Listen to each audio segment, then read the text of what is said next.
Hello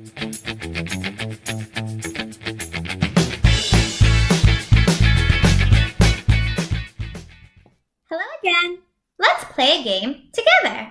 I am going to do an action and you are going to guess what I am doing. Are you ready? Let's start.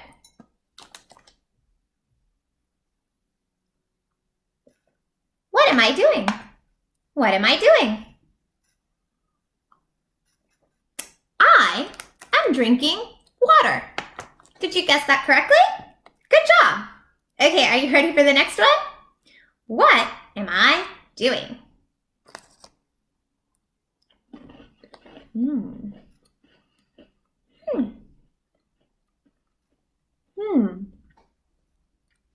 Delicious.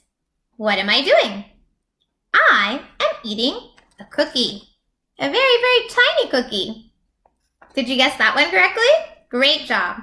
Now let's look at something that's not with food. Are you ready? Hi. Yes. Goodbye. What am I doing? I am calling a friend. Did you guess that one? Okay, one more. What am I doing?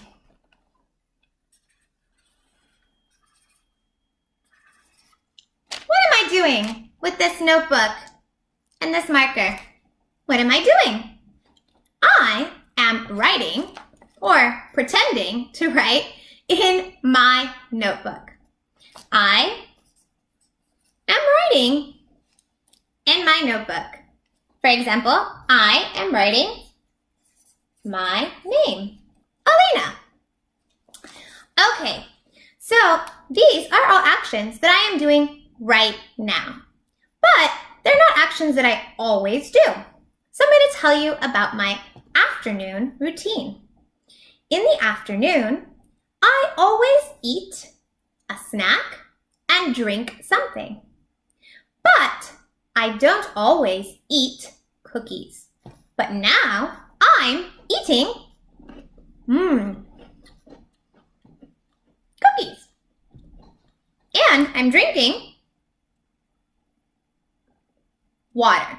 So I'm eating cookies now and I'm drinking water now. But I eat a snack and drink something as part of my afternoon.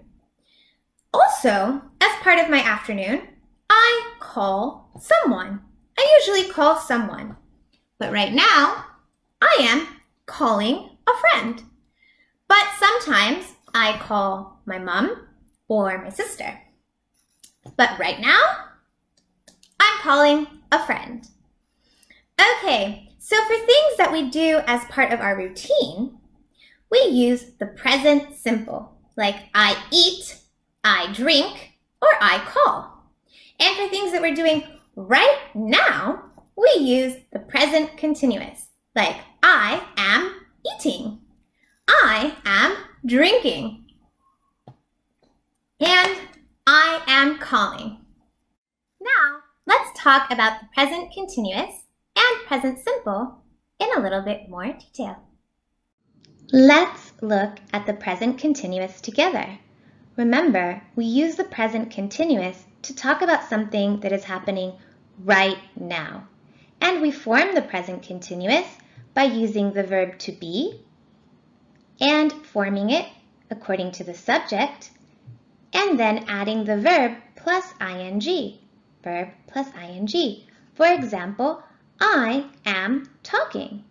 I am talking right now, so the verb to be is am talking. I am talking. Or we are learning English. So I took the verb learn and added ing. And because it's we, the verb to be becomes are. We are learning English right now. Let's look at a grammar tip together. Some verbs end in a silent E. With these verbs, we're going to drop the E. For example, we have make. The E is silent, so we're going to drop it and add ing. making. Or smile. The silent E is dropped and we add ing. So look at this picture. They are smiling. Excellent! Here's another grammar tip to help you. In some words, we have to double the last consonant before adding ing. These words are usually short words with a short vowel sound. For example, stop. Stop is a short word and it has the O or short O sound. For this word, we're going to double the P, which is the last consonant, and then add ing, stopping. Or another example could be the word cut. Again, it's a short word, and we have the which is a short U vowel sound. We double the T, which is the last consonant, and add ing to make cutting. And finally, put. We double the T and add ing. In exercise 9, you're going to fill the gap with the present simple or present continuous form of the verbs in parentheses in green. But how do you know which one to use? Well, let's look at the grammar tip.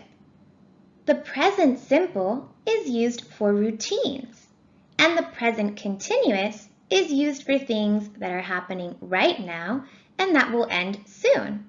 Let's look at the example together. I drink milk every morning. This is a routine because I do it every morning.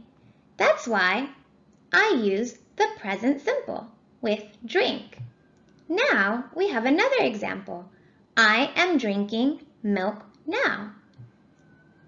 I am drinking milk now is not a routine. It is something that is happening right now and that will end when I finish my milk. So I'm going to use the present continuous. You're now ready to do exercise 9 on your own. Just remember to use all of the grammar tips you've learned. Good luck and goodbye!